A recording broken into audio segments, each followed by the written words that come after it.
ورحمة الله تعالى وبركاته. السلام ورحمة الله وبركاته. الحمد لله رب العالمين والسلام على رسول الله صلى الله عليه وسلم. Je suis heureux aujourd'hui qu'une grande partie de la communauté universitaire soit là pour invoquer Allah subhanahu wa ta'ala, pour essayer de connaître leur religion afin de mieux servir et de mieux suivre la voie que Allah subhanahu wa ta'ala leur a tracée. Donc mes premiers mots, ce sont des mots de remerciement. Des mots de remerciement à l'endroit de notre Seigneur, Allah subhanahu wa ta'ala, pour nous avoir réunis ce jour béni, le vendredi 1er janvier 2010. Et Cheikh Ibrahim dans sa khutba nous rappelle que Allah subhanahu wa ta'ala a des choix particuliers dans les années, les mois, les jours, les heures, les moments. Et le vendredi est un jour choisi par Allah subhanahu wa ta'ala comme étant le meilleur par rapport aux autres jours de la semaine. Et je remercie Allah subhanahu wa ta'ala parce qu'il nous a réunis aujourd'hui pour la meilleure cause qu'un être humain puisse défendre. La meilleure cause, c'est quoi? C'est la formation dans la voie précisément d'Allah subhanahu wa ta'ala pour mieux l'adorer, pour mieux adorer son Créateur. On ne peut pas l'adorer, il l'a dit, sans le connaître. Et aujourd'hui, ceux qui ont choisi de le faire ont choisi justement la stratégie, l'approche que Allah subhanahu wa ta'ala lui-même a recommandée. Je ne peux donc que leur souhaiter la bonne réussite. Et c'est cette voie que nous empruntons nous-mêmes, bien que cela se fasse discrètement. Nous nous formons discrètement dans la voie de Dieu pour nous servir Allah subhanahu wa ta'ala. Et lorsque je vois mes compatriotes, mes frères musulmans, mes administrés, eh bien, le faire comme moi, je ne peux que me réjouir et les encourager. Et vous comprenez pourquoi je suis là aujourd'hui.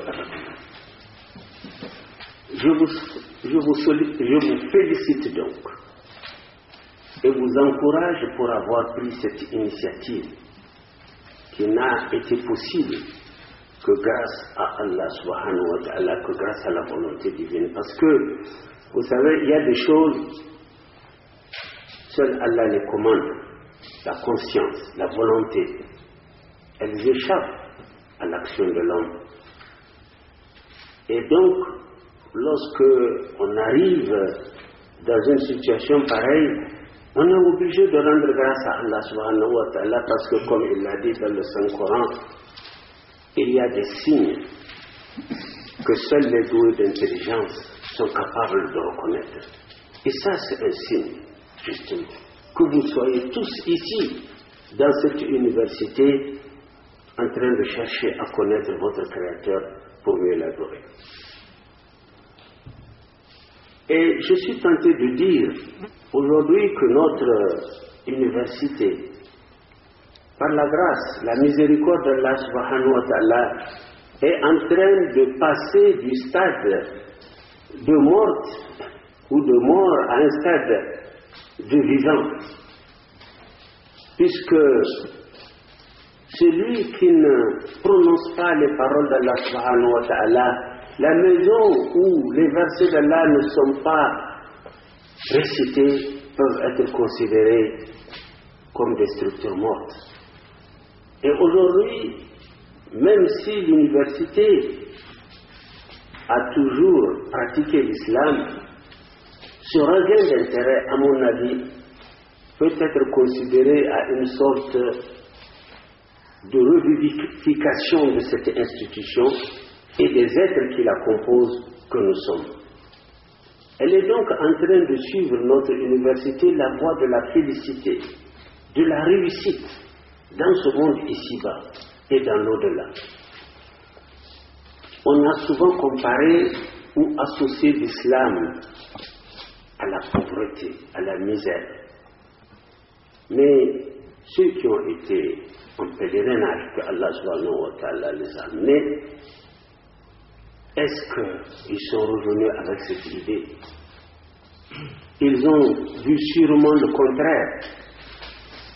Les Saoudiens, alhamdulillah, quand vous allez à Médine, quand vous allez à la Mecque,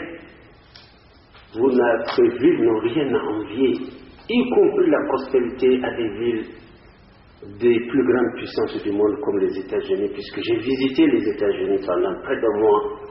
J'ai vu Médine, j'ai fait 5 fois le pèlerinage et j'ai comparé en termes d'infrastructure, en termes de prospérité économique et sociale.